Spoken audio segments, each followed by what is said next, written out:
Hello students, क्या हाल चाल, कैसे हो? सब कुछ मस्त जबरदस्त जिंदाबाद। Today I am taking the 9th lecture of history of nursing and nursing as a profession, chapter of nursing foundation. और इससे पहले हम लोगों ने जिस टॉपिक के बारे में बात किया था उसका नाम था कैटेगरीज ऑफ नर्सिंग पर्सनल्स।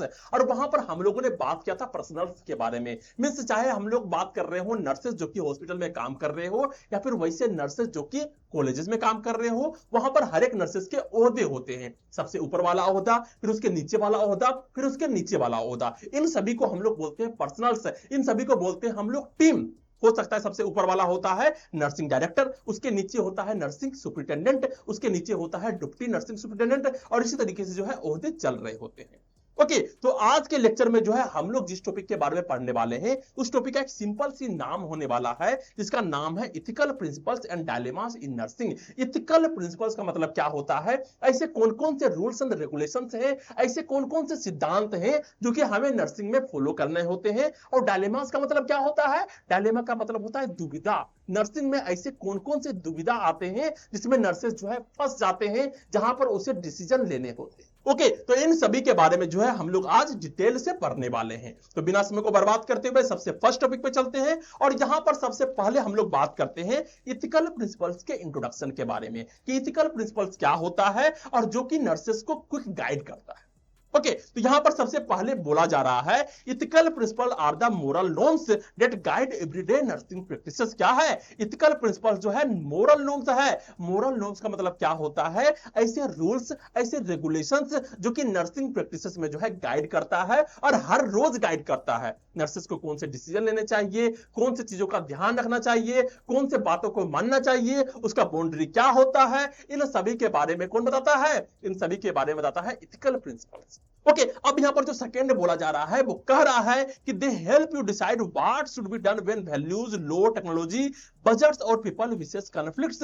तुम्हें कौन से डिसीजन लेने चाहिए, तुम्हें उस समय क्या करना चाहिए जिस समय जो है वैल्यूज, जिस समय लो टेक्नोलॉजी, बजट्स और पीपल के विशेष जो है कॉन्फ्लिक्ट्स कर रहे हो। तुम्हारे पास दो वैल्यूज हैं, उसमें से जो है तुम्हें कौन से वैल्यू को पकड़ना है। तुम्हारे पास दो लो हैं, उस समय जो है तुम्हें कौन से लो का पालन करना है। इन सभी के बारे में हमें कौन गाइड करता है? हमें गाइड करता है इथिकल प्रिंसिपल। नर्सेज जो है हॉस्पिटल में काम कर रहे होते हैं, बहुत सारे क्रिटिकल कंडीशंस होते हैं, बहुत सारे ऐसे कंडीशंस होते हैं जहां पर डिसीजन लेना जो है बहुत हार्ड होता है। तो उस समय जो है तुम्हें कौन से डिसीजन लेने चाहिए जो कि करेक्ट है, ताकि तुम्हारे ऊपर जो है किसी तरीके के चार्ज ना हो। इन सब चीज के ध्यान रखने के लिए जो है हमें गाइड करता है इथिकल प्रिंसिपल्स। ओके, अब हम लोग देख चलते हैं यहां पर एक एक करके सारे इथिकल प्रिंसिपल्स के बारे में हम लोग बात करने वाले हैं। सबसे पहले जो इथिकल प्रिंसिपल्स आता है वो है रेस्पेक्ट फॉर पर्सन। हमें क्या करना होता है? हमें हर एक पर्सन को जो है रेस्पेक्ट करना होता है, हमें उसे इज्जत देना होता है, हमें उससे प्यार से बातें करनी होती है। ओके, तो सबसे पहले कहा जा रहा है treat every patient is unique with dignity and humanity. जो भी पेशेंट वहां पर आते हैं सभी को जो है इंडिविजुअलिटी तरीके से जो है हमें वहां पर केयर देने हैं। हर एक पेशेंट यूनिक होते हैं, हर एक का डिग्निटी होता है, हर एक का ह्यूमैनिटी होता है, और हमें जो है इन सभी का ध्यान रखना चाहिए। हमें पेशेंट के गरिमा का ध्यान रखना चाहिए। ओके, नेक्स्ट यहां पर कहा जा रहा है कि व्हाई इंपॉर्टेंट, आखिर ये इंपॉर्टेंट क्यों है? यहां पर कहा जा रहा है build trust and increases cooperation. इससे कारण क्या होता है? इससे कारण जो है हमें पेशेंट के अंदर में ट्रस्ट बिल्ड कर पाते हैं, जिस कारण से जो है पेशेंट भी जो है हमें कोऑपरेट करता है ताकि अच्छे तरीके से केयर दिया जा सके। ठीक है, अब यहां पर एग्जांपल के तौर पे कहा जा रहा है speaking politely with patient regardless of there background और इलनेस। हमें जो है हर एक पेशेंट से जो है पोलाइटली तरीके से बात करना है, अच्छे तरीके से बात करना है, उसको बैकग्राउंड में ना ध्यान देते हुए, उसके इलनेस को बिना ध्यान देते हुए। मींस जो है हमें किसी के बीच में जो है भेदभाव नहीं करना है। ये पेशेंट अमीर है, ये पेशेंट गरीब है, ये इस कल्चर से आया है, इसका बैकग्राउंड ये है, इस सब चीज का जो है बिना ध्यान देते हुए जो है हमें सभी पेशेंट को जो है अच्छे तरीके से केयर देना होता है। ओके, अब यहां पर नेक्स्ट कहा जा रहा है कि रिस्पेक्टिंग कल्चरल और रिलीजियस प्रैक्टिसेस ड्यूरिंग केयर। जब भी जो है हम लोग पेशेंट को केयर दे रहे होते हैं उस समय जो है उस पेशेंट के कल्चर को, उस पेशेंट के रिलीजियस प्रैक्टिसेस को जो है हमें ध्यान में रखते हुए जो है उसे रिस्पेक्ट देना चाहिए। अगर हिंदू है तो हिंदू किस तरीके से काम कर रहा है, उसके प्रैक्टिसेस क्या है, उसे भी रिस्पेक्ट करना है। अगर मुस्लिम है तो उसके कौन से लॉज हैं, क्या क्या वो मानता है, उसको जो है हमें क्या करना है? रिस्पेक्ट करना है। किसी का जो है हमें मजाक नहीं उड़ाना है, ये करना है या फिर नहीं करना है। केयर देते हुए भी जो है हमें ध्यान रखना है कि हाँ इसके प्रैक्टिसेस जो है वो सही तरीके से चलता रहे और तुम्हें जो है केयर भी दे देना।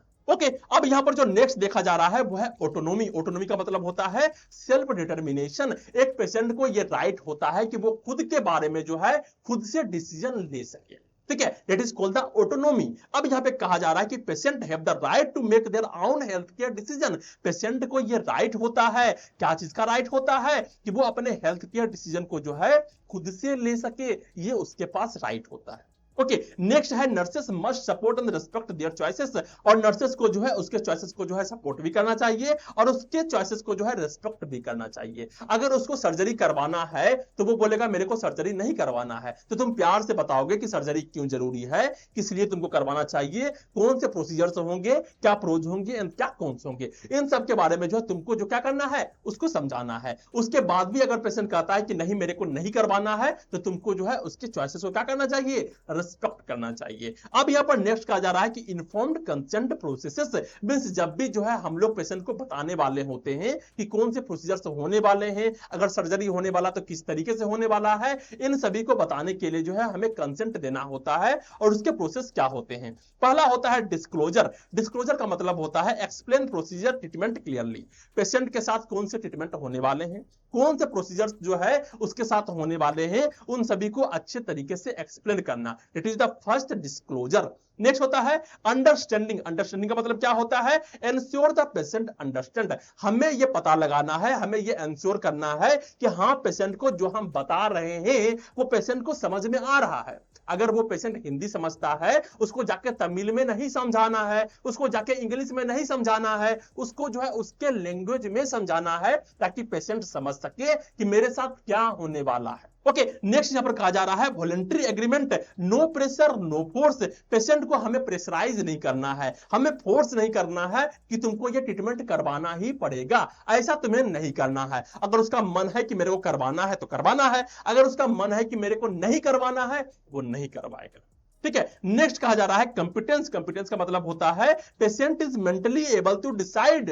पेशेंट जो है अपने आप से डिसाइड कर सके, पेशेंट मेंटली फिट हो ताकि जो है वो अपना डिसीजन ले सके, ठीक है। नेक्स्ट यहां पर कहा जा रहा है एग्जांपल के तौर पे parents giving consent for a child lumbar puncture. अगर जो है बच्चा है कोई, वो अपने बारे में डिसीजन नहीं ले सकता है तो डिसीजन कौन लेगा, डिसीजन लेगा उसके पेशेंट। तो डिसीजन कौन लेगा, तो डिसीजन लेगा उसके पेरेंट्स। उसके पेरेंट्स डिसीजन ले रहे हैं कि लंबर पंक्चर करवाना है या फिर नहीं करवाना है। लंबर पंक्चर क्या होता है, हमारे लंबर जो होते हैं, हमारे वर्टेब्रा के जो पार्ट होते हैं लंबर वाले, वहां पर पंचर करके जो है वहां से फ्लूइड को निकाला जाता है, ठीक है। अब यहां पर नेक्स्ट बोला जा रहा है an adult refusing surgery after being informed of the risk. An adult refusing surgery, एक एडल्ट है जो कि सर्जरी को रिफ्यूज कर रहा है कि मेरे को सर्जरी नहीं करवाना है, मेरे को ऑपरेशन नहीं करवाना है, after being informed of the risk. जब उसे इन्फॉर्म्ड किया जाता है कि सर्जरी करवाने के बाद जो है ये रिस्क है कि आपका डेथ भी हो सकता है, ये रिस्क है कि आप चल नहीं सकते हैं, तो अगर उसको पता लगता है कि मेरे ऊपर जो है ये रिस्क आने वाले हैं तो हो सकता है कि वो सर्जरी से मना कर दे। ओके, तो यहां पर जो है उसको ऑटोनोमी है, उसे जो है अपने हेल्थ केयर के बारे में, उसे अपने केयर के बारे में जो है कौन सा फैसला लेना है वो उसका अधिकार है, वो उसका राइट है, ठीक है। अब यहां पर जो थर्ड नंबर का देखने को मिल रहा है उसका नाम है फ्रीडम। फ्रीडम का मतलब क्या होता है, फ्रीडम का मतलब होता है आजादी। Patient should choose their health goal freely. Patient को जो है यहां पर अपना हेल्थ गोल क्या है उसके लिए जो है वो खुद से डिसीजन ले सकता है, ठीक है। पेशेंट क्या चाहता है, मेरे को किस तरीके से सही रहना है, उसके लिए उसका हेल्थ गोल क्या है वो अपने फ्रीडम के आधार पर जो है उसको चूज कर सकता है। नेक्स्ट क्या है, nurses must not force decision और विथहोल्ड ऑप्शन। और यहां पर नर्सेस को जो है कभी भी जो है अपने डिसीजन को जो है यहां पर फोर्स नहीं करना है कि तुमको ये करवाना ही पड़ेगा, तुमको ये प्रोसीजर करवाने ही पड़ेंगे, इस तरीके से जो है तुम पेशेंट को फोर्स नहीं कर सकते हो। विथहोल्ड ऑप्शन, उसको जो है ऑप्शन देते हुए भी जो है तुम उसको फोर्स नहीं कर सकते हो। नेक्स्ट क्या है, एग्जांपल के तौर पे कहा जा रहा है a patient choosing natural birth instead of caesarean section with full information about the risk and benefit.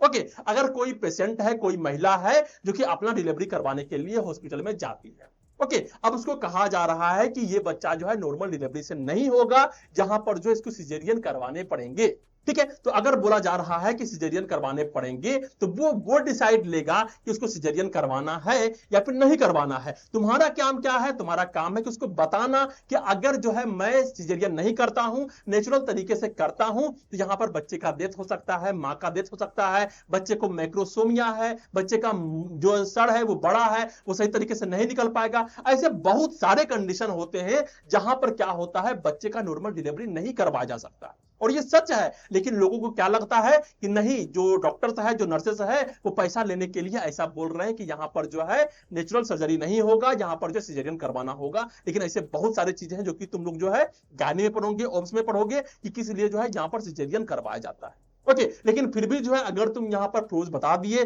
कौन से बता दिए, लेकिन फिर भी जो है वहां पर कह रहा है कि नहीं, मेरे को जो है सर्जरी नहीं करवाना है, हमें जो है सिजेरियन सेक्शन नहीं करवाना है, तो वो वहां पर जो है तुम नेचुरल बर्थ करवा दो, जो होगा वो देखा जाएगा, क्योंकि यहां पर पेरेंट्स जो है खुद इस तरीके से बोल रहा है। ठीक है। अब यहां पर जो नेक्स्ट बोला जा रहा है वो है बेनिफिशियंस डूइंग गुड। हमें जो है दूसरे के लिए हमेशा अच्छा ही करना है। Nurse should always act in the best interest of the patient.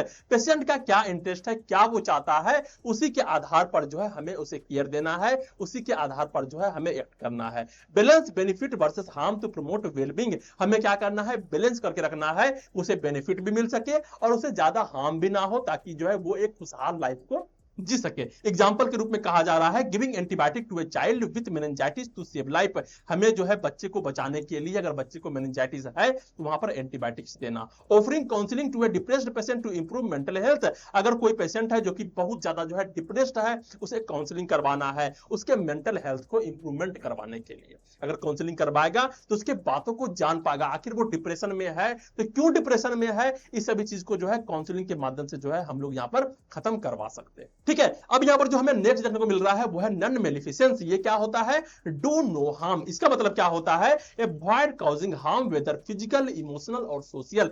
हमें पेशेंट को जो है हार्म नहीं पहुंचाना है, हमें पेशेंट को जो है किसी तरीके का ठेस नहीं पहुंचाना है, चाहे वो ठेस फिजिकल हो, मारपीट के साथ हो, इमोशनल हो, हमें जो है किसी को ट्रॉमा नहीं देना है, या फिर सोशल हो, हमें किसी भी तरीके का जो है पेशेंट को हार्म नहीं पहुंचाना है। व्हेन हार्म इज अनअवॉइडेबल, अगर जो है हार्म अनअवॉइडेबल है, मींस अगर जो है हमको उसे हार्म करना ही पड़ेगा, चाहे हमें उसे इंजेक्शन देना है या फिर कोई प्रोसीजर करना है, उस समय जो है उसे हार्म हो सकता है, तो हमें कोशिश करना है कि जितना कम से कम हो सके हमें उसे मिनिमाइज करना है। ओके, तो हमें हार्म को जो है मिनिमाइज करना है। और हार्म का मतलब क्या हो गया, पेनफुल प्रोसीजर। अगर हमें कोई ऐसा प्रोसीजर देने हैं जो कि पेनफुल है, तो हमें उसे क्या करना है, उस पेन को जो है कम से कम करने का प्रयास करना है। ठीक है। अब यहां पर नेक्स्ट कहा जा रहा है एग्जांपल के तौर पे, switching from a broad spectrum antibiotic to a specific one after test result to avoid side effect. हमें क्या करना होता है, अगर किसी पेशेंट को जो है ब्रॉड स्पेक्ट्रम एंटीबायोटिक चल रहा है। ब्रॉड स्पेक्ट्रम एंटीबायोटिक क्या होता है, एक नॉर्मल एंटीबायोटिक जो हर एक तरीके के बैक्टीरिया के लिए दिया जाता है। ठीक है। जनरल बैक्टीरिया अगर किसी का इंफेक्शन हुआ है, उस समय जो है हम लोग ब्रॉड स्पेक्ट्रम एंटीबायोटिक चलाते हैं। लेकिन हम लोगों ने टेस्ट करवाया और टेस्ट के बाद हमें पता चला कि कोई पार्टिकुलर तरीके के बैक्टीरिया जो है इसके ऊपर इंफेक्शन किया हुआ है, तो उस समय जो है हमें क्या करना है, स्पेसिफिक वन का जो है यूज करना है, ताकि जो है हमें साइड इफेक्ट से बचा जा सके। ठीक है। अब यहां पर कहा जा रहा है using sterile technique to prevent infection during IV insertion. जब भी जो है हम लोग आईवी इंसर्शन कर रहे होते हैं, जब भी जो है हम लोग इंट्रावेनस इंजेक्शन दे रहे होते हैं, उस समय जो है हमें स्टेराइल टेक्निक का ध्यान रखना है। हमें कोई भी इंजेक्शन से, कोई भी सिरिंज से जो है जाके नहीं दे देना है। इस तरीके से हमें ध्यान रखना है ताकि जो है पेशेंट को किसी भी तरीके का इंफेक्शन ना हो। ओके, अब यहां पर हम लोग नेक्स्ट चलते हैं, हमें देखने को मिलता है 6 नंबर का, जिसका नाम है वेरासिटी। वेरासिटी का मतलब क्या है, ट्रुथ टेलिंग। हमें जो है पेशेंट को जो है हमेशा ट्रुथ बोलना है, हमें होनेस्ट रहना है। Always be honest with patient and provide accurate information. हमें जो है पेशेंट के साथ जो है हमेशा होनेस्टी रहना है, हमेशा ईमानदारी बरतना है। एंड प्रोवाइड एक्यूरेट इंफॉर्मेशन, हमें जो है उसे हमेशा एक्यूरेट इंफॉर्मेशन ही देना है, हमें जो है सही इंफॉर्मेशन ही देना है। नेक्स्ट है build trust and help patient make informed choices. Build trust, हमें ट्रस्ट को बना के रखना है और हेल्प करना है पेशेंट को मेक इन्फॉर्म्ड चॉइसेस। जो भी चॉइसेस हैं, जो भी जो है यहां पर दिए जा सकते हैं, उन सभी चॉइसेस को जो है वहां पर इन्फॉर्म करना है कि आपके साथ साथ जो है ये सारे प्रोसीजर्स होने वाले हैं और यहां पर जो है तुम्हें कौन से लेने हैं, कौन सी चीज को चुनना है, वो तुम चुन सकते हैं। अब यहाँ पर एग्जांपल के तौर पे कहा जा रहा है, telling a cancer patient the true diagnosis gently rather than hiding it's. हमें जो है एक कैंसर पेशेंट को जो है उसको सही डायग्नोसिस बताना है कि तुम्हें कैंसर हुआ है, किस तरीके से हुआ है, कितना सीवियरिटी है, कौन सा ग्रेड है, इन सभी चीज को जो है हमें पेशेंट को बताना है और वहां पर जो है अच्छे तरीके से जेंटली रूप से जाके बताना है। बहुत ही हड़बड़ाते हुए नहीं बताना है, आपको ये हो गया है, आप मरने वाले हैं, ऐसा नहीं करना है। लेकिन हमें छुपाना भी नहीं है, हमें जाके बताना है कि आपको कैंसर हुआ है, कितना ग्रेड का हुआ है, किस तरीके सही हो सकता है, अपने आप को जो है पूरे तरीके से डिप्रेशन में नहीं लेके जाना है। इस सभी का जो है ध्यान रखते हुए जो है जाके उसे बताना है। Nurse manager being transparent with staff about shift changes, और जो नर्स मैनेजर है उसे ट्रांसपेरेंट रहना है, जो भी नर्सिंग स्टाफ है उसके शिफ्ट चेंजेस को जो है सही तरीके से ध्यान रखते हुए हर एक नर्सिंग स्टाफ को जो है यहां पर शिफ्ट देने हैं। यहां पर ऐसा नहीं करना है कि जो भी नर्सिंग स्टाफ है किसी पार्टिकुलर को जो है सिर्फ नाइट ड्यूटी दिया जा रहा है और कोई पार्टिकुलर स्टाफ को जो सिर्फ मॉर्निंग ड्यूटीज दिए जा रहे हैं। इस तरीके से जो है यहां पर चीजें नहीं करने हैं, यहां पर ट्रांसपेरेंट रहना है और सभी को जो है अपना अधिकार के हिसाब से जो है उसे हर एक तरीके के शिफ्ट जो है मिलने चाहिए। ओके, तो यहां पर जो है वेरिसिटी रखना है, ट्रूथ टेलिंग करना है, ईमानदारी रखना है और ये नर्सेस का जो है पहला कर्तव्य होता है। नेक्स्ट यहां पर देखने को मिल रहा है वो है जस्टिस, फेयरनेस। यहां पर जस्टिस बहुत ज्यादा जरूरी होता है। Equal treatment for all patient without discrimination. हमें हर एक पेशेंट के साथ जो है इक्वल ट्रीटमेंट करना है, सभी को जो है अच्छे तरीके से इज्जत देना है, उसके डिग्निटी का ख्याल रखना है और विदाउट डिस्क्रिमिनेशन किए हुए, बिना भेदभाव किए हुए जो है हर एक पेशेंट को जो है सही तरीके से ट्रीटमेंट देना है। नेक्स्ट है fair distribution of limited health care resources. जो भी हेल्थ केयर रिसोर्सेस हैं और जो भी लिमिटेड हेल्थ केयर रिसोर्सेस हैं उसका फेयर डिस्ट्रीब्यूशन करना है। अगर जो कोई पार्टिकुलर चीज जो है सरकार की तरफ से आया है कोई पार्टिकुलर मात्रा में, तो हमें जो है सही तरीके से उसका डिस्ट्रीब्यूशन करना है पेशेंट को। ऐसा नहीं है कोई एक पेशेंट है जो कि अमीर है उसको ज्यादा दे देना है और अगर कोई गरीब है तो उसको बिल्कुल से नहीं देना है। इस तरीके से नहीं करना है। जो भी लिमिटेड हेल्थ केयर रिसोर्सेस हैं उसका सही तरीके से डिस्ट्रीब्यूशन करना है। एग्जांपल के तौर पे कहा जा रहा है, providing equal care to all children with meningitis regardless of their financial status. क्या है? प्रोवाइड करना है equal care to all children with meningitis. अगर बहुत सारे बच्चे हैं जिसको मेनिंजाइटिस हुआ है उस सभी को जो है इक्वल केयर करना है regardless of their financial status. ये बिना देखते हुए कि कोई बच्चा जो कि अमीर है उसको अच्छे तरीके से देना है, कोई गरीब है उसको अच्छे तरीके से नहीं देना है। इस चीज को यहां पर नहीं देखना है। नेक्स्ट है Fairlie distributing donor organ based on urgency and compatibility note favouritism. यहां पे क्या है?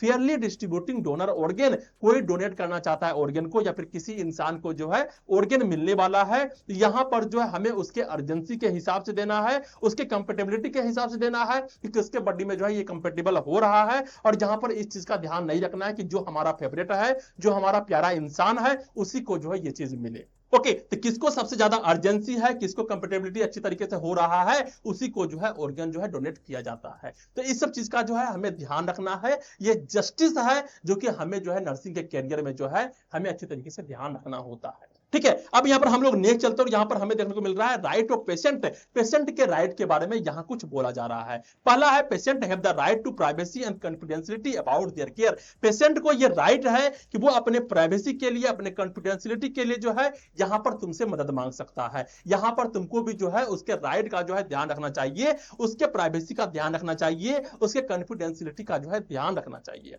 नेक्स्ट है be informed about their treatment and hospital rules. उसे जो है इन्फॉर्म्ड होना चाहिए कि उसके साथ कौन सा ट्रीटमेंट होने वाले हैं और हॉस्पिटल्स के रूल्स एंड रेगुलेशंस क्या हैं वो उसके पता होने चाहिए। नेक्स्ट है रिफ्यूज पार्टिसिपेशन इन रिसर्च और एक्सपेरिमेंटल प्रोसीजर। अगर जो है वो एक्सपेरिमेंटल प्रोसीजर्स में जो है पार्टिसिपेट नहीं करना चाहता है, रिसर्च में जो है पार्टिसिपेट नहीं करना चाहता है, तो उसके साथ जो है यहां पर जो एक्सपेरिमेंट नहीं होना चाहिए।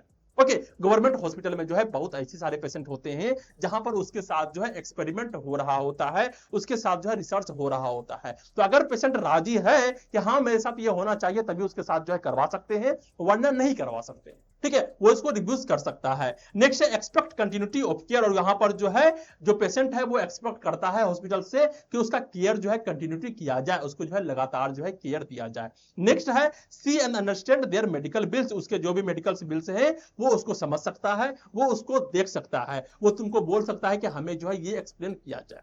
ठीक है, ये सारे जो है पेशेंट के राइट हैं। नेक्स्ट क्या कहा जा रहा है एग्जांपल के तौर पे, a patient refusing to participate in a clinical trial and the nurse supporting the decision. अगर कोई पेशेंट है जो कि क्लिनिकल ट्रायल में पार्टिसिपेट करना नहीं चाहता है, वो उसको रिफ्यूज करना चाहता है, तो नर्स जो है उसके डिसीजन को सपोर्ट करेगा कि अगर पेशेंट नहीं चाह रहा है कि मेरे को क्लिनिकल ट्रायल में जाना है तो मैं इसको जाने नहीं दे सकता। ओके, अब यहां पर जो नेक्स्ट देखने को मिल रहा है वो है 9th नंबर का, वो है फिडेलिटी। फिडेलिटी का मतलब क्या होता है, keeping promises.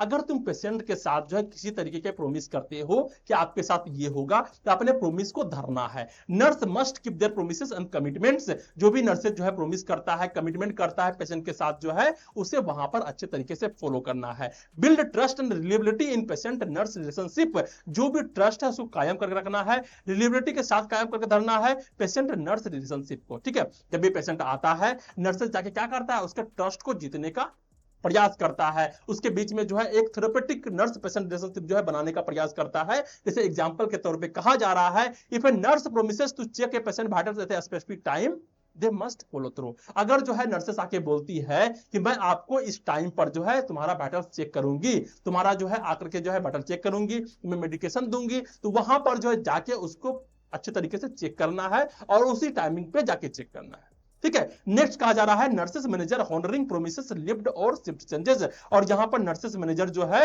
Honouring promise live और शिफ्ट चेंजेस। अगर कोई नर्स है जो कि कह रहा है कि मेरे को लिव चाहिए, मेरे का शिफ्ट चेंज कर दो, मेरे को ये सारा जो है सिचुएशन है, मेरे को ये जरूरी है, तो वहां पर जो उसके बातों को भी ध्यान रखना चाहिए और शिफ्ट को चेंज कर देना चाहिए। अगर छुट्टी मांग रहा है उसे छुट्टी भी देना चाहिए। ओके, अब यहां पर जो नेक्स्ट देखने को मिल रहा है वो है कॉन्फिडेंशियलिटी। क्या है कॉन्फिडेंशियलिटी? इसका मतलब क्या होता है कि protect patient information and share it only for care purposes. Patient के इंफॉर्मेशन को जो है हमेशा प्रोटेक्ट करके रखना है और हमें तभी शेयर करना है जब उसके जो है केयर के पर्पसेस के आधार पर काम किया जा रहा हो। अगर जो है पेशेंट को केयर देना हो, इसलिए जो है हमें इंफॉर्मेशन को शेयर करना हो, तभी हम जो है उसके इंफॉर्मेशन को शेयर करेंगे, वो भी अदर हेल्थ केयर टीम के साथ। दूसरे के साथ जो है जाके हमें शेयर नहीं करना है। नेक्स्ट है प्रिवेंट एम्ब्रेसमेंट एंड बिल्ड ट्रस्ट। हमें जो है पेशेंट को जो है एम्ब्रेसमेंट से जो है प्रिवेंट करना है, पेशेंट एम्ब्रेस ना हो जाए। यहां पर जो है अगर जो है वो नहीं चाहता है कि मैं कोई पार्टिकुलर बात को जो है सबके सामने बोलूं, वहां पर जाके अकेले में उसके बात को सुनना है। अगर जो उसे इंजेक्शन देना है कि वो बहुत ही जो है शर्मसार फील कर रहा है, तो पर्दा लगा देना है, ऐसे में जाके देना है। उसके कॉन्फिडेंशियलिटी को जो है अच्छे तरीके से बचा के रखना है। नेक्स्ट कहा जा रहा है एग्जांपल के तौर पे, not discussing a patient HIV status with unauthorised individuals. हमें जो है पेशेंट के एचआईवी स्टेटस को जो है किसी अनऑथराइज्ड इंडिविजुअल को जाके नहीं बताना है कि हाँ इस पेशेंट को जो है एचआईवी है। इस तरीके से जो है हमें किसी भी पेशेंट को जो है इस पार्टिकुलर चीज को जाकर के नहीं बोलना है। अब यहां पर जो नेक्स्ट देखने को मिल रहा है वो है using secure system to store medical records. जितने भी मेडिकल रिकॉर्ड्स होते हैं उस सभी को जो है एक सिक्योर सिस्टम में रखना है। हो सकता है कि कोई ऐसा पार्टिकुलर जगह हो जहां पर जो सारे रिकॉर्ड्स को रखे जाते हो, तो वहां पर अच्छे तरीके से रखना, सही तरीके से रखना, ताकि वहां पर चूहा घुस के जो है सारे मेडिकल रिकॉर्ड्स को काट ना दे। या फिर अगर डिजिटलाइज किया गया है तो वहां पर अच्छे तरीके से जो है डिजिटल फॉर्मेट में जो है जाके हार्ड डिस्क में सेव करके रखना होता है। तो ये सारे तरीके हैं जिसके माध्यम से जो है पेशेंट के इंफॉर्मेशन को जो है कॉन्फिडेंशियली रखना होता है। ठीक है, अब यहां पर हम लोग नेक्स्ट चलते हैं और यहां पर जो है हम लोग देखते हैं क्या समरी मींस हम लोगों ने जितना भी पढ़ा इथिकल प्रिंसिपल्स के बारे में वो सभी को एक बार समराइज करते हैं। तो यहां पर सबसे पहले कहा जा रहा है कि nurses must respect dignity of all patient. सभी पेशेंट के जो है डिग्निटी का हमें रिस्पेक्ट करना चाहिए। Support autonomy and inform decision. हमें जो है पेशेंट को ऑटोनॉमी को सपोर्ट करना चाहिए और उसके डिसीजन को जो है यहां पर सम्मान करना चाहिए। और जो भी यहां पर प्रोसीजर्स हैं वो हम सभी को जाकर के जो है उसको जाके इन्फॉर्म करना चाहिए। ठीक है, थर्ड कहा जा रहा है डू गुड। हमें जो है पेशेंट के लिए अच्छा करना है एंड अवॉइड हार्म्स, उसको जो है हार्म नहीं पहुंचाना है। नेक्स्ट है बी ट्रूथफुल एंड फेयर। हमें हमेशा सच बोलना है, हमें होनेस्टी से चलना है। नेक्स्ट है protect patient right and privacy. हमें जो है पेशेंट के राइट को, पेशेंट के प्राइवेसी को जो है प्रोटेक्ट करके रखना है। नेक्स्ट है keep promises to maintain trust. अगर तुम पेशेंट से जो है किसी तरीके का प्रोमिस किए हो कि मैं इस समय में आकर के तुम्हारा वाइटल्स चेक करूंगी, तो जाकर के जो है उसके वाइटल्स चेक करना है, अपने प्रोमिस को रखना है ताकि जो है ट्रस्ट कायम रहे। नेक्स्ट यहां पर resolve ethical dilemmas thoughtfully with critical thinkings. हमें जो है जो भी इथिकल डायलेमास हैं, जो भी जो है यहां पर परेशानियां आ रहे हैं, उस सभी को जो है रिजॉल्व करने का प्रयास करना है थॉटफुल्ली तरीके से विद क्रिटिकल थिंकिंग। सही तरीके से क्रिटिकल थिंकिंग के साथ जो है हमें सारे डायलेमास को जो है यहां पर रिजॉल्व करने का प्रयास करना है। ओके, तो यहां पर जो हमारा फर्स्ट टॉपिक कंप्लीट होता है इस लेक्चर का, जहां पर हम लोगों ने देखा एथिकल प्रिंसिपल्स के बारे में। अब हम लोग नेक्स्ट चलते हैं और यहां पर देखते हैं नेक्स्ट टॉपिक जो कि है एथिकल डायलेमाज इन नर्सिंग। एथिकल डायलेमाज ऐसे कौन कौन से दुविधाएं हैं जो कि नर्सिंग में हमें देखने को मिलता है। तो सबसे पहले हम लोग बात करते हैं एथिकल डायलेमाज होता क्या है। तो यहां पे कहा जा रहा है an ethical dilemma is a situation where a nurse has to choose between two equally desirable and undesirable alternative and no clear right or wrong answer exist। यहां पे क्या कहा जा रहा है एकदम ध्यान से समझो। यहां पर जो सीधा सीधा बोला जा रहा है an ethical dilemma is a situation, एक एथिकल डायलेमा जो है एक ऐसा सिचुएशन है वेयर जहां पे a nurse has to chosen between two equally desirable और अनडिजायरेबल अल्टरनेटिव्स। यहां पे नर्सेस को जो है दो एक साथ जो है ऐसे चीज को चुनना होता है जो कि डिजायरेबल है, जो उसको करना है, या फिर दो अनडिजायरेबल अल्टरनेटिव के बीच में जो है किसी एक को चुनना होता है। ओके, अगर उसको लग रहा है कि मेरे को ये भी करना है, ये भी करना है, दोनों इंपॉर्टेंट है, लेकिन उसको जो है किसी एक को चुनना होगा, तो क्या चुनेगा? अगर उसको लग रहा है कि ये दोनों उस पेशेंट के साथ नहीं कर सकते हैं, लेकिन कोई एक ना एक जो है उसके साथ करना ही पड़ेगा, तो तुम्हें क्या करना है? इस चीज को जो हम लोग कहते हैं एथिकल डायलेमा। ओके, अब यहां पर कहा जा रहा है कि नो क्लियर राइट और रोंग आंसर एग्जिस्ट, और वहां पर जो कोई क्लियर राइट भी नहीं है और कोई क्लियर रोंग भी नहीं है। कौन सही है कौन गलत है ये भी हमको पता नहीं है, लेकिन दो डिजायरेबल और अनडिजायरेबल अल्टरनेटिव के बीच में जो है अगर हमें कोई एक पार्टिकुलर चीज को चुनना होता है, that is called the ethical dilemma. Okay, अब यहां पर कहा जा रहा है कि in nursing ethical dilemmas arise when moral principle conflicts and a decision must be made that affect patient care right and the wellbeing. यहां पे क्या कहा जा रहा है? यहां पे कहा जा रहा है कि एथिकल डायलेमा जो है अराइज होते हैं। कब अराइज होते हैं? व्हेन मोरल प्रिंसिपल्स कॉन्फ्लिक्ट्स, जहां पे जो मोरल प्रिंसिपल्स होता है, जो सिद्धांत होते हैं, यहां पर दो सिद्धांत जो है एक साथ कॉन्फ्लिक्ट कर जाते हैं, एक साथ जो है लड़ जाते हैं, and the decision must be made that affect, और यहां पर कुछ ऐसे डिसीजंस को लेना होता है जो पेशेंट के केयर को इफेक्ट करता है, पेशेंट के राइट को इफेक्ट करता है, पेशेंट के वेल बीइंग को इफेक्ट करता है। ओके, तो यहां पर अगर नर्स जो है कोई ऐसे सिचुएशन में पड़ गया हो जहां पर जो है टू इक्वली डिजायरेबल और अनडिजायरेबल अल्टरनेटिव के बीच में जो है किसी एक को चुनना हो, तो यहां पर हम लोग बोलेंगे कि नर्स जो है एथिकल डायलेमाज में है। ओके, अब यहां पर जो नेक्स्ट देखने को मिल रहा है उसका नाम है causes of ethical dilemmas. Ethical dilemmas के काउजेस क्या होते हैं, कारण क्या होते हैं? सबसे पहला कहा जा रहा है टेक्नोलॉजिकल एडवांसेस। क्या है टेक्नोलॉजिकल एडवांसेस? लाइफ सपोर्ट या फिर आर्टिफिशियल रिप्रोडक्शन या फिर और भी बहुत सारे चीजें होते हैं। तो पेशेंट को लाइफ सपोर्ट लगाना है या फिर नहीं लगाना है, ठीक है। पेशेंट क्या चाहता है, पेशेंट के जो है पेरेंट्स हैं वो क्या चाहते हैं, यहां पर जो है इसके बीच में जो है हमें डायलेमाज हो सकते हैं। नेक्स्ट है आर्टिफिशियल रिप्रोडक्शन। पेशेंट को जो है आर्टिफिशियल रिप्रोडक्शन करवाने चाहिए या फिर नहीं करवाने चाहिए, वो कौन सा डिसीजन लेता है। नेक्स्ट यहां पर देखने को मिलता है limited resources in health care. अगर हेल्थ केयर में जो है लिमिटेड रिसोर्सेज है, अगर कोई मेडिसिन आ रहा है जो कि लिमिटेड है, जो कि बहुत ही जो है एक पार्टिकुलर काउंटिंग में जो है हमें दिया जा रहा है, तो हमें किस तरीके से जो है पेशेंट को देने हैं, कौन से पेशेंट को जो है वो प्रोवाइड करवाने हैं या फिर प्रोवाइड नहीं करवाने हैं। अगर 10 पेशेंट है, 10 को मेडिसिन देना है और हमारे पास सिर्फ 5 है, तो यहां पर हम लोग डायलेमाज में हैं कि किसको देना है और किसको नहीं देना है, ठीक है। नेक्स्ट यहां पर कहा जा रहा है conflicting values between patient, family, society and health care team. यहां पर जो है वैल्यूज के बीच में कन्फ्लिक्ट हो जाता है। किसके बीच में? पेशेंट के वैल्यूज, फैमिलीज के वैल्यू, सोसाइटी के value and health care team के वैल्यू। किस किस के वैल्यूज को हमें ध्यान रखना है, किस किस के जो है प्रिंसिपल्स को हमें ध्यान रखना है। पेशेंट कुछ और कह रहा है, फैमिली कुछ और कह रहा है, पेशेंट कह रहा है कि हमको जीना नहीं है, हमको मार दो, फैमिली बोला नहीं इसको जलवाना ही है, और हेल्थ केयर टीम जो है यहां पर अलग ही तरीके के सिचुएशंस में फंसे हुए हैं।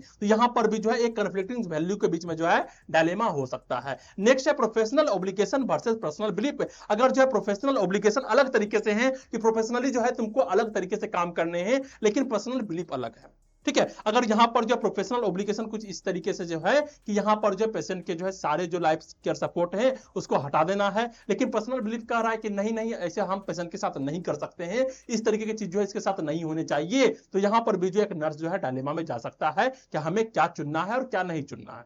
ठीक है। अब यहां पर जो हमें नेक्स्ट देखने को मिल रहा है वो सारे डायलेमास के बारे में हम लोग बात करने वाले हैं। तो common ethical dilemma in nursing हम लोग जो है सारे कॉमन एथिकल डायलेमास के बारे में हम लोग पढ़ने वाले हैं। सबसे पहला है रेशनिंग पेशेंट केयर। हमें जो है पेशेंट के केयर को रेशनिंग करना है, means deciding how to distribute limited resources like ICU bed, ventilators और मेडिसिन। क्या कहा जा रहा है, हमें डिसाइड करना होता है कि किस तरीके से जो है लिमिटेड रिसोर्सेज को डिस्ट्रीब्यूट करना है, किस पेशेंट को आईसीयू बेड्स देने हैं या फिर नहीं देने हैं, वेंटिलेटर्स प्रोवाइड करवाना है या फिर नहीं प्रोवाइड करवाना है, मेडिसिन देने हैं या फिर नहीं देने हैं। तो किस तरीके से जो है हम लोग लिमिटेड रिसोर्सेज को डिस्ट्रीब्यूट करें, ये एक बहुत बड़ा डायलेमा होता है। ओके, और इसी के बीच में बहुत बार लड़ाई भी हो जाता है कि मेरे पेशेंट को जो है आईसीयू बेड्स नहीं मिला, क्यों नहीं मिला, इसके बीच में लड़ाई हो जाता है। ठीक है, तो हमें किसे देने हैं किसे नहीं देने हैं, क्योंकि वहां पर जो है एक लिमिटेड रिसोर्सेस ही है।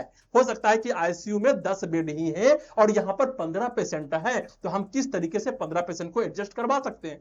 ओके, अब यहां पर जो सेकंड देखने को मिल रहा है वो है एंड ऑफ लाइफ डिसीजन। इसका मतलब क्या होता है, डू नॉट रिससिटेट ऑर्डर। अगर जो है हेल्थ केयर टीम के माध्यम से तुम्हें ये सूचना मिला है कि अगर पेशेंट का जो है ब्रीदिंग कम होता है, अगर जो वो सांस लेना बंद कर देता है, तो वहां पर तुम्हें सीपीआर नहीं देने हैं, वहां पर जो है उसे रिससिटेट करने का जो है प्रयास नहीं करना है। ठीक है, ये हेल्थ केयर टीम के द्वारा से कहा गया। विद होल्डिंग और विथड्रॉइंग न्यूट्रिशन फ्लूइड, और यहां पर जो है जो पेशेंट को न्यूट्रिशन फ्लूइड जा रहा है उसको जाने देना है या फिर नहीं जाने देना है, तो होल्ड करना है या फिर विथड्रॉ करना है, इसके बारे में भी जो है डायलेमा होता है। नेक्स्ट है स्टार्टिंग और डिसकंटिन्यू लाइफ सपोर्ट सिस्टम। क्या पेशेंट को जो है जो लाइफ सपोर्ट सिस्टम लगा हुआ है, जो वेंटिलेटर लगा हुआ है, उसको स्टार्ट रहने देना है या फिर उसको डिसकंटिन्यू कर देना, उसको रोक देना है। इस सभी के बीच में जो है क्या होता है, डायलेमा हो जाता है। नर्सेस चाह रहा है कि मेरे को जो है अपने पेशेंट को सही रखने हैं, लेकिन ऊपर वाला आदेश आ रहा है कि नहीं, उसको रिससिटेट नहीं करवाना है। तो इस तरीके के बीच में जो है यहां पर जो है एथिकल डायलेमा जो है नर्सिंग के बीच में देखने को मिलते हैं। अब यहां पर जो थर्ड नंबर का देखने को मिल रहा है वो है इन्फॉर्म्ड कंसेंट इशू। इसका मतलब क्या होता है, ensuring the patient understanding the procedure and voluntarily agree to treatment and participation in research. यहां पर ये इंश्योर करना है कि पेशेंट अंडरस्टैंड कर रहा है प्रोसीजर को, कौन से प्रोसीजर जो है उस पेशेंट के साथ होने वाला है, पेशेंट उसको समझ रहा है, एंड वॉलंटरली एग्री, और खुद से एग्री है तो ट्रीटमेंट और पार्टिसिपेशन इन रिसर्च, कि मेरा जो है ट्रीटमेंट करवाया जाए या फिर हम जो है किसी पार्टिकुलर रिसर्च में जो है पार्टिसिपेशन करना चाहते हैं। तो सबसे पहले क्या करना है, कंसेंट लेना होता है, जाके उसे बताना होता है कि हमारे साथ जो है ये पार्टिकुलर चीज होने हैं, हमारे साथ जो है ये प्रोसीजर्स होने हैं, इसके बारे में जो है उसको जाके बताने होते हैं। और ये इंश्योर करना होता है कि पेशेंट जो है इसको सही तरीके से समझ रहा है और वो वॉलंटरी तरीके से एग्री है, वो खुद से एग्री है, उसे कोई फोर्स नहीं कर रहा है कि तुमको एग्री होना ही पड़ेगा। ठीक है, नेक्स्ट यहां पर देखने को मिलता है assisted suicide request mean handling situation where a terminally ill patient want to end their life. और यहां पर कभी-कभी ऐसे पेशेंट होते हैं जो टर्मिनली इल होते हैं, जो कि बहुत ज्यादा पेन से गुजर रहे होते हैं, वो डिमांड करते हैं कि मेरे लाइफ को एंड कर दिया जाए, मैं मरना चाहता हूं, मेरे साथ कुछ ऐसा कर दिया जाए कि मेरा जो है लाइफ खत्म हो सके। तो ऐसे में जो है उसके बात को नहीं सुनना होता है, तुम्हें पेशेंट को इस तरीके के केयर नहीं देने होते हैं। अगर तुम ऐसा करते हो तो तुम्हारे ऊपर केस चल जाएगा, मर्डर केस जो है तुम्हारे ऊपर रख दिया जाएगा, ऐसे जो है तुम नहीं कर सकते हो। ठीक है, तो यहां पर सुसाइड रिक्वेस्ट को असिस्ट नहीं करना है। ओके, अब यहां पर जो नेक्स्ट देखने को मिल रहा है वो है 5 नंबर का कॉन्फिडेंशियलिटी वर्सेस पब्लिक सेफ्टी। उस पेशेंट के कॉन्फिडेंशियलिटी का ध्यान रखना है या फिर पब्लिक सेफ्टी का ध्यान रखना है, इसके बीच में डायलेमा होता है। क्या होता है, balancing patient privacy with society needs for protection. Means जो है हमें पेशेंट के प्राइवेसी को भी ध्यान रखना है, लेकिन हमें सोसाइटी के प्रोटेक्शन का भी ध्यान रखना है। हो सकता है कि कोई ऐसा पेशेंट है जिसको जो है कम्युनिकेबल डिजीज है या फिर वो किसी को अब्यूज करना चाहता है।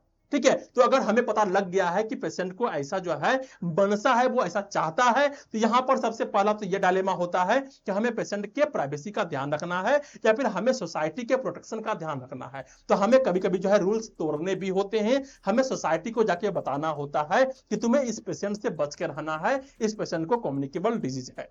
ठीक है, तो रिपोर्टिंग कम्युनिकेबल डिजीज और एब्यूज यहां पर जो है हमें रिपोर्ट करना होता है। अब यहां पर 6 नंबर का देखने को मिल रहा है वो है प्रोटेक्टिंग ऑटोनॉमी ऑफ वल्नरेबल्स ग्रुप्स। जो वल्नरेबल्स ग्रुप होते हैं, तो वल्नरेबल्स ग्रुप में कौन आएंगे, वहां पर आएंगे चिल्ड्रन, वहां पे आएगा मेंटली इनकम्पिटेंट एडल्ट्स, यहां पर आएगा अनकॉन्शियस पेशेंट। इन सभी का जो है हमें ऑटोनॉमी को प्रोटेक्ट करना है। अगर वो ऐसे हालात में नहीं है कि खुद से जो है अपना ऑटोनॉमी ले सकते हैं, खुद से अपना डिसीजन ले सकते हैं, तो यहां पर नर्सेस को जो है उसको एडवोकेट करना है। नर्सेस को वैसा डिसीजन लेने हैं जो कि उसके लिए अच्छा रहेगा। ठीक है, तो उसके लिए जो है हमें क्या करना होता है, एडवोकेट करना होता है। अब यहाँ पर जो नेक्स्ट देखने को मिलता है वो है justice in clinical trials. Means क्या होता है, ensuring fair selection and protection of patient in experimental treatment और रिसर्च स्टडीज।